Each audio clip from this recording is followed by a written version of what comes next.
ఒకవేళ మిలాదున్ నబీ పండుగ అయితే గనక ప్రవక్త ముహమ్మద్ సల్లల్లాహు అలైహి వసల్లం వారు రంజాన్ పండగకి, బక్రీద్ పండగకి ప్రజలందరినీ తీసుకొని ఈద్గాలలోకి వెళ్ళి పండగ నమాజు చేసుకొని వస్తారు.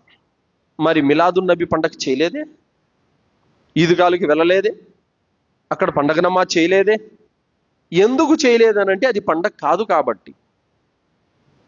అలాగే సోదరులారా, రంజాను, బక్రీద్ పండుగలను ఈ ప్రపంచంలో ఎంతమంది ముస్లిములు ఉన్నారో అందరూ జరుపుకుంటారు. అల్హమ్దులిల్లా. ప్రవక్త కాలం నుండి ప్రళయం వరకు కూడా ముస్లిములు బక్రీద్, రంజాన్ పండుగ జరుపుకుంటారు. సౌదీ వాళ్ళైనా, ఖత్తర్ వాళ్ళైనా, ఒమన్, దుబాయ్, కువైట్ అందరూ జరుపుకుంటారు. మరి మిలాదున్ నబీ పండుగ అనేది ఇక్కడ ధర్మ జ్ఞానం లేని కొన్ని దేశాల్లో కొంతమంది ముస్లింలు జరుపుకుంటారు. అందరూ ఎందుకు జరుపుకోరు?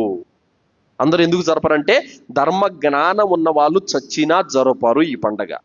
దాని జోలుకు కూడా వెళ్ళరు. ధర్మ జ్ఞానం లేనటువంటి వాళ్ళే మా తాత చేశాడని, మా ముత్తాత చేశాడని, మా ఊరోళ్ళంతా చేస్తున్నారని ఈ కుంటి సాకులు చెప్పి చేసుకుంటా ఉంటారు. కావున మిలాదున్ నబీ పండుగ అనేది అన్ని దేశాల్లో చెయ్యరు. ధర్మ జ్ఞానం ఉన్న వాళ్ళు దీని జోలికి కూడా వెళ్ళరు సోదరులారా.